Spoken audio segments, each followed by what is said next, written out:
Hello everyone, I hope everybody is doing great. Welcome to devs in such take.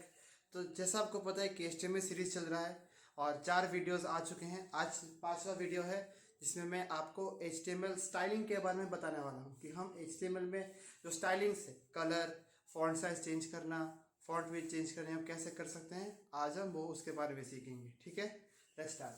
सी, हमारा जो HTML document रहता है ना, HTML document जो रहता है ना, वो प्योर टेक्स्ट फॉर्मेट में रहता है और no colour on default form.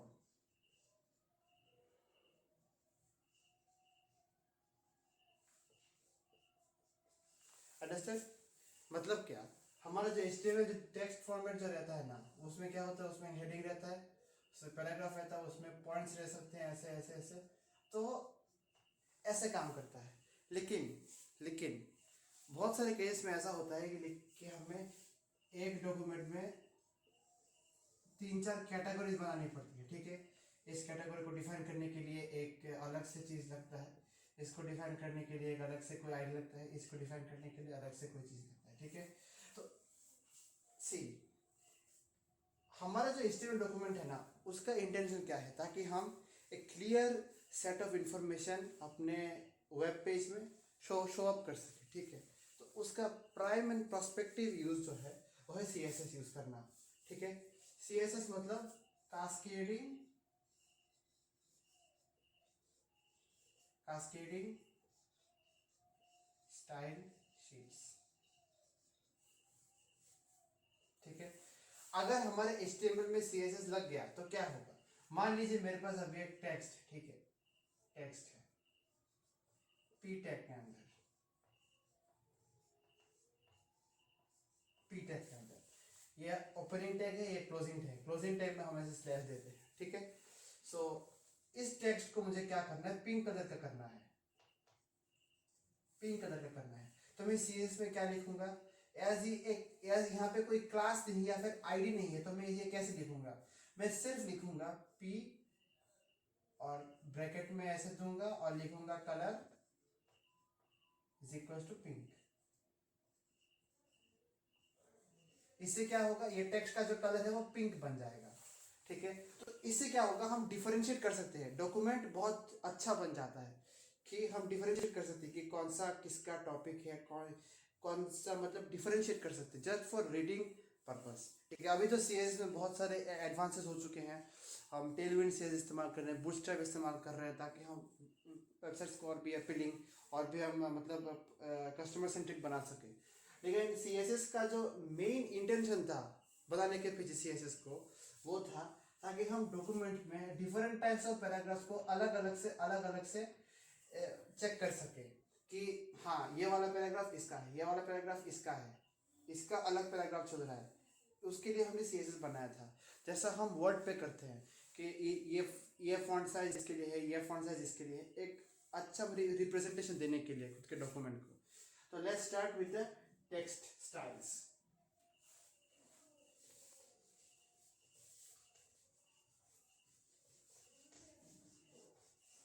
सो पहला जो हमारा जो स्टाइलिंग है, ठीक है, पहला जो हमारा स्टाइलिंग होता है वो होता है आपका CSS स्टाइलिंग,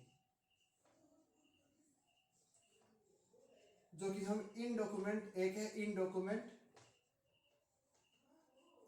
उसके बाद है इन लाइन, उसके बाद है out document. In document, inline, out document, इन सब का अलग अलग इंप्लीमेंटेशन है। सी, मेरे पास एक HTML फाइल है। ठीक है, HTML, ठीक है, उसके अंदर है हेड, उसके अंदर है हेड। ठीक है, अगर मैंने हेड के अंदर स्टाइल लिख के, स्टाइल लिख के कुछ प्रॉपर्टीज ऐड की, जो कि पूरे के पूरे पेज के लिए, पूरे के पूरे पूरा पूरा जो पेज होगा हेड के बाद उस पेज के लिए कॉमन हो, उसको हम बोलते हैं इन डॉक्यूमेंट। मतलब क्या, ये जो स्टाइल्स हैं वो सब पूरे के पूरे डॉक्यूमेंट के लिए सेम टू सेम है। मान लीजिए मैंने यहाँ पे लिख दिया H1 H1 colour equals to red. तो अभी क्या होगा, मान लीजिए हेड है, ठीक है, और body tag body closing tag, मैंने यहाँ पे H1 लिया, मैंने यहाँ पे H1 लिया, तो इन दोनों H1 पे ना रेड कलर आ जाएंगे। क्यों? क्योंकि H1 जो है वो कॉमन है इसके लिए, तो इसमें जो H1 है इसका जो कलर है वो इन दोनों में आ जाएगा। ठीक है, इसे कहते हैं इन डॉक्यूमेंट CSS। तो पूरे डॉक्यूमेंट के लिए इक्वल होता है ये। ठीक है, हम बाय डिफॉल्ट लिखते हैं। Next, inline CSS, let us consider about this. Okay, so अगर मैं ध्यान से देखूं इनलाइन CSS के बारे में, तो क्या होगा, मान लीजिए मैंने कोई H1 टैग लिया, ठीक है, H1 tag text, H1 tag close, ठीक है, तो ये तो नॉर्मल आउटपुट देगा ये टेक्स्ट। ठीक है, अभी मान लीजिए मैंने ये लिखा H1, ठीक है, क्लोजिंग टैग देने से पहले मैंने एंटर दबाया और लिख दिया स्टाइल। ठीक है, ऑब्वियसली ये कोटेशंस के अंदर होगा, सॉरी ये नहीं, स्टाइल्स इक्वल्स टू कोटेशन शुरू होंगे। कोटेशन शुरू होने के बाद क्या होगा, इसमें मैं लिखूंगा colour equals to 100, colour equals to, मतलब 100 तो हेक्साडेसिमल में हो जाएगा, कलर इक्वल्स टू रेड। उसके बाद मैंने लिख दिया text height equals to font height equals to 100 px, font width, font Arial sans। उसके बाद मैंने क्या किया, टैग बंद कर दिया, कोटेशन से टैग बंद किया, कर दिया, लिख दिया टेक्स्ट, उसके बाद क्लोजिंग टैग। तो अभी क्या होगा, ध्यान से चेक कीजिएगा, मैंने क्या किया, एक लाइन पे मैंने CSS लिखा, कैसे, H1 टैग दिया, ये टैग ओपनिंग है, ये टैग क्लोजिंग है। याद रखना कि इनलाइन CSS जो है वो हम हमेशा ओपनिंग टैग के अंदर लिखेंगे। ठीक है, ये ओपनिंग H1 जो है वो ओपनिंग टैग है, उसके अंदर मैंने स्टाइल लिखा, स्टाइल लिखने के बाद मैंने क्या कलर किया रेड, फॉन्ट साइज किया 100 px, फॉन्ट में दिया एरियल sans। इसका मतलब क्या है, हमारा जो आउटपुट आएगा वो होगा टेक्स्ट, और इसका प्रॉपर्टीज क्या क्या होगा मालूम है, ये रेड कलर का होगा। ठीक है, इसका साइज 100 px बड़ा होगा, मतलब इसका साइज बहुत, ये छोटा था ना, ये हो गया बड़ा, तो 100 px, इसके डिफॉल्ट का साइज होता है 5 px, हमने इसको 100 px किया, इसका मतलब है जो डिफरेंस है वो है 95 px, मतलब कि हमारा फॉन्ट 95 px इंक्रीज हुआ। और क्या है, एरियल sans, मतलब फॉन्ट स्टाइल चेंज हो गया। हम चाहे तो गूगल का जो फॉन्ट ऑसम लाइब्रेरी है उसमें से फॉन्ट ला सकते हैं, लेकिन हमने अभी डिफॉल्ट फॉन्ट इस्तेमाल किया है। ठीक है, डिफॉल्ट फॉन्ट मतलब CSS में हमारे पास 200 डिफॉल्ट फॉन्ट्स रहते हैं MDN रेफरेंस के अनुसार, तो हमारे पास आ गया एरियल sans। तो एरियल sans आ गया, इसका मतलब क्या, ये मान लीजिए ये था पॉपिंस पे, पॉपिंस एक फॉन्ट स्टाइल है, पॉपिंस में होगा, तो ये पॉपिंस से चेंज होकर बन गया एरियल sans। देखा, इसका टेक्स्ट अगर इसका टेक्स्ट कितना अलग है, तो वो बन गया एरियल sans।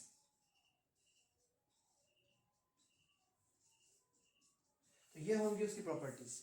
सो आपको समझना होगा कि इन डॉक्यूमेंट मतलब पूरे डॉक्यूमेंट के लिए एक बाय डिफॉल्ट ऊपर से डिक्लेयर्ड, इनलाइन मतलब एक एलिमेंट के लिए उसके लिए ओपनिंग टैग के अंदर डिक्लेयर्ड, और आउट ऑफ डॉक्यूमेंट मतलब, लेट मी एक्सप्लेन। मान लीजिए आपके पास एक यहाँ पे एक HTML1 है, यहाँ पे एक HTML फाइल है, यहाँ पे एक HTML2 है, यहाँ पे एक HTML3 है। ठीक है, और इन तीनों में आपको सेम CSS लगवाना हो, इन तीनों में आपको सेम CSS लगाना है। आप कैसे करोगे, आप इन तीनों में ना एक स्टाइल SRC करके लगाओगे, और SRC मतलब सोर्स, और सोर्स कहां से आएगा, index.css फाइल से।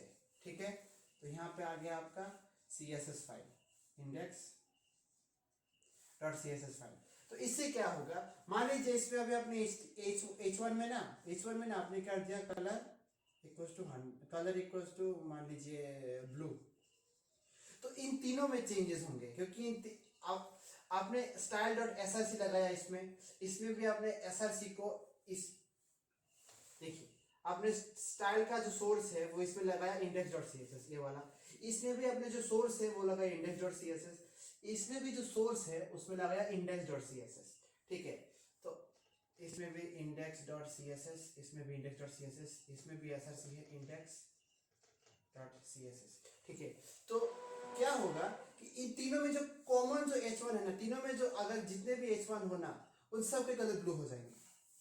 तो अभी मैं आपको ये तो मैंने रैंडमली आपको समझा कि ये सब क्या है, अभी मैं आपको एक क्लियर रेफरेंस दूंगा कि inline CSS, out document CSS और इन डॉक्यूमेंट सीएसएस में एक परफेक्ट डिफरेंस क्या होता है। Let's go into details.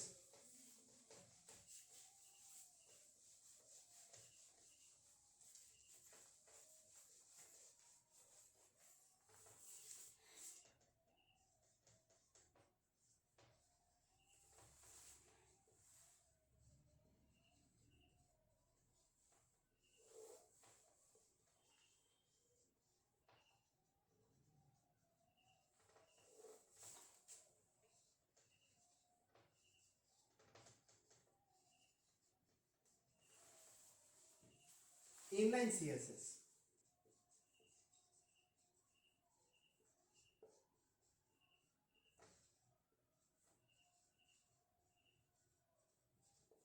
ठीक है, for a specific element in document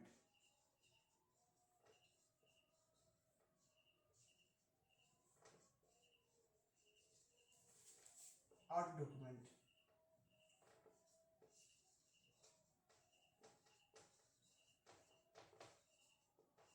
for a specific file folder.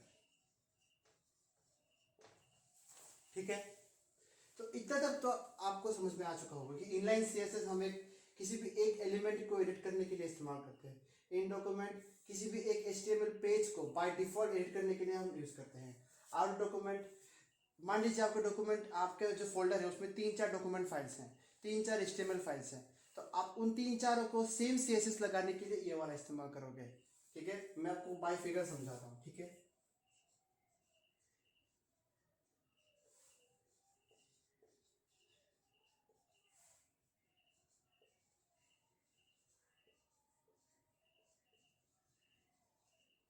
मैं हेड टैग में कुछ नहीं दे रहा, मैं डायरेक्ट बॉडी टैग में जा रहा हूँ।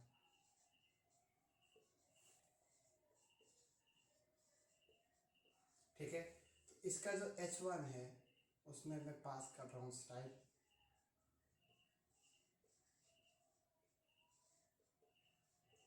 कलर पिक किया, क्लोज किया, क्लोज किया, टेक्स्ट दूंगा,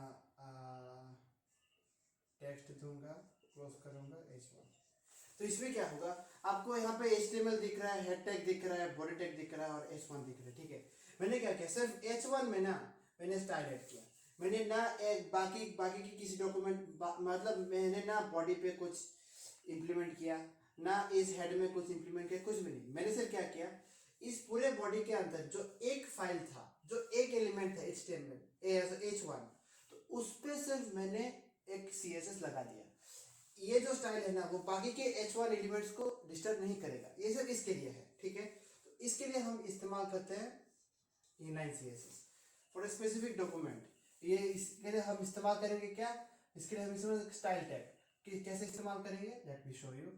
HTML आया, ठीक है, यहाँ पे भी HTML आया, ऑब्वियसली क्लोजिंग टैग, यहाँ पे मैंने क्लोजिंग टैग नहीं दिया था, इसमें क्लोजिंग टैग आएगा। ठीक है, हाँ ठीक है, तो HTML के अभी क्या होगा, मान लीजिए मैंने यहाँ पे लिया बॉडी टैग। ठीक है, बॉडी टैग,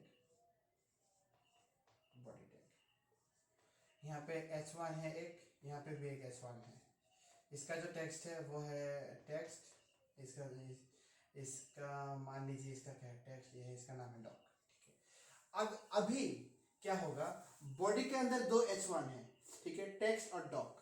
ठीक है, और मैंने क्या किया, ऊपर का जो हेड टैग था, हेड टैग था,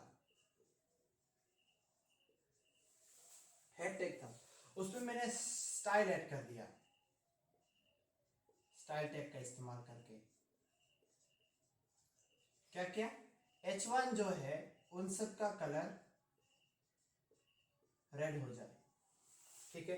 तो स्टाइल टैग के अंदर मैंने क्या मेंशन किया, H1 इस डॉक्यूमेंट में जितने भी H1 है उन सब का कलर रेड हो जाए। मैंने पहले दिन बोला था कि अगर हम हेड टैग इस्तेमाल कर रहे हैं किसी भी HTML डॉक्यूमेंट में, ऑब्वियसली करना पड़ेगा ही, तो हेड टैग जो होता है ना वो एक डॉक्यूमेंट का मेटा डिस्क्रिप्शन कैरी करता है कि वो कौन सा टाइटल का है, उसके डॉक्यूमेंट का नाम क्या है, उसका एनकोडिंग क्या है, वो कौन सा प्रोटोकॉल इस्तेमाल कर रहा है, वो सब इसमें रहता है, वो कौन सा लैंग्वेज इस्तेमाल कर रहा है बाय डिफॉल्ट, वो सब इसमें रहता है, ठीक है।